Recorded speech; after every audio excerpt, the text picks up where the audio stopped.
Yes, Manu Vinisha രണ്ടുപേരും ആഹാ, വിനിഷ നല്ല സുന്ദരിയായിട്ടുണ്ട്. എന്തായാലും രണ്ടുപേരും റെഡി ആയിട്ടുണ്ട്. മനു, വിനിഷ എങ്ങനെയൊക്കെയാണ്? Thank you so much. അതെ, എങ്ങനെയാണ് ആഘോഷങ്ങളൊക്കെ ആരംഭിച്ചോ? എങ്ങനെയൊക്കെയാണ്? Good morning, very very good morning. അതെ അതെ, ഗുഡ് മോർണിംഗ് രണ്ടുപേർക്കും. Good morning. ആഘോഷങ്ങൾ ആരംഭിച്ചു കഴിഞ്ഞോ? തൃശ്ശൂരുകാരെ സംബന്ധിച്ചപ്പോൾ ഒരാഴ്ചയായി ഇവിടെ ആഘോഷങ്ങളൊക്കെ ആരംഭിച്ച് കഴിഞ്ഞിട്ട് ഞങ്ങളും ആ ആഘോഷം അങ്ങ് ഏറ്റെടുക്കുകയാണ്. തൃശ്ശൂർ പൂരം കൈരളിങ്ങ് ഏറ്റെടുക്കുകയാണ്. ഇന്ന് നമ്മുടെ കണിമംഗലം ശാസ്താവ് വടക്കുന്നാഥന്റെ മുൻപിലേക്ക് വന്ന ദൃശ്യങ്ങളാണ് ഇപ്പോൾ നമ്മൾ കണ്ടുകൊണ്ടിരിക്കുന്നത്. ആനപ്പുറത്ത് കണിമംഗലം ശാസ്താവ് ആദ്യം വരുന്ന ചെറുപൂരമാണ് കണിമംഗലം ശാസ്താവ്. രാവിലെ ഒരു 5:30 പുറങ്ങിയ പുറപ്പാടാണ്. ഇപ്പോഴിതാ വടക്കുന്നാഥന്റെ മുൻപിലേക്ക്, തെക്കേ ഗോപുര നടയുടെ മുൻപിലേക്ക് എത്തിയിരിക്കുകയാണ്. ആ ദൃശ്യങ്ങളാണ് ഇപ്പോൾ നമ്മൾ കണ്ടുകൊണ്ടിരിക്കുന്നത്. അങ്ങനെ ഓരോ ചെറുപൂരങ്ങളും അപ്പോൾ ഘടകപൂരങ്ങളുടെ വരവിന് തുടക്കമായിരിക്കുകയാണ്. കണിമംഗലം ശാസ്താവ് വടക്കുന്നാഥന്റെ സന്നിധിയിൽ എത്തിയതോടുകൂടി തന്നെ ഘടകപൂരങ്ങളുടെ വരവ് തുടങ്ങിയിരിക്കുകയാണ്. ഇനി നിരവധി ദേശങ്ങളിലെ ഇത്തരത്തിലുള്ള ഘടകപൂരങ്ങൾ, പകൽപൂരം എന്ന് പറയുന്നതിന്റെ ഭംഗി അതാണ്. ഇത്തരത്തിലുള്ള വരവ്, ആനകൾ, ഇതേ 5 ആനകൾ നിരന്നു നിന്നാണ് കണിമംഗലം ശാസ്താവ് 5 ആനകളുടെ തിടമ്പേറ്റിക്കൊണ്ട്, അതായത് ഓരോ ആനകളുടെയും സാന്നിധ്യത്തിൽ ഈ തൃശ്ശൂർ പൂരം എന്ന് പറയുന്നതിന്റെ ഏറ്റവും വലിയ പ്രത്യേകത എന്ന് പറയുന്ന ആനകളെ കാണുക എന്നുള്ളത്. അതെ, ഇത്തവണ എത്തുന്നത് ഘടകപൂരങ്ങൾ അടക്കം ഇത്തവണ എത്തുന്നത് 90 ആനകളാണ്. തൃശ്ശൂർക്കാരെ സംബന്ധിച്ച്, പൂരപ്രേമികളെ സംബന്ധിച്ച് ആനപ്രേമം എന്ന് പറയുന്നത് അത് രണ്ടും വേറിട്ട് നിർത്താൻ പറ്റാത്തൊരു സാധനമാണ്. അപ്പോൾ ആ രീതിയിൽ ഇങ്ങനെ ആനകളുടെ പുറത്തേറി ഘടകപൂരങ്ങൾ വരവ് തുടങ്ങിയിരിക്കുന്നു. കണിമംഗലം ശാസ്താവ് ആദ്യം എത്തിയിരിക്കുന്നു. നമ്മൾ അതിങ്ങനെ കണ്ട് ഇനി ഇങ്ങനെ തുടക്കമാണ്. ഇനി കുറച്ച് കഴിയുമ്പോഴേക്കും ഇതൊന്ന് പിടിച്ചു വിനിഷ.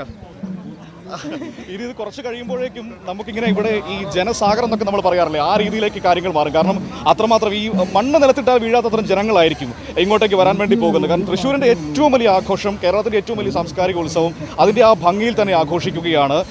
ഇന്നലെ 12:15 എറണാകുളം ശിവകുമാർ തെക്കേ ഗോപുര നട തുറന്ന് പൂരവിളംബരം അതിൻ്റെ ഒരു 36 മണിക്കൂർ നീളുന്ന ഒരു ഗംഭീര ചടങ്ങുകൾക്ക് തുടക്കമായിരിക്കുകയാണ്. ഇനി ഇങ്ങനെ തൃശ്ശൂരുകാർക്ക് ഉറക്കമില്ലാത്ത സമയമാണ് ഈ കടന്നു പോയിക്കൊണ്ടിരിക്കുന്നത്. രാത്രിയൊന്നും ഉറങ്ങിയിട്ടില്ല. നഗരം ഇങ്ങനെ ഓരോ നിമിഷവും കളറായിരുന്നു എന്ന് തന്നെ പറയേണ്ടി വരും.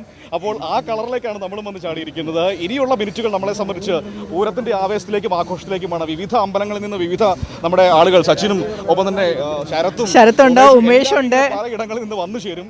അപ്പോൾ ഓരോ ഘടകപൂരങ്ങളുടെ കൂടെ ഓരോരുത്തരും ഇങ്ങനെ ഇങ്ങോട്ടേക്ക് വന്നു ചേരും. അപ്പോൾ നമ്മൾ അതിനിടയ്ക്ക് അപ്രതീക്ഷിതരായ കുറെ അതിഥികളെ നമ്മൾ പ്രതീക്ഷിക്കുന്നുണ്ട്.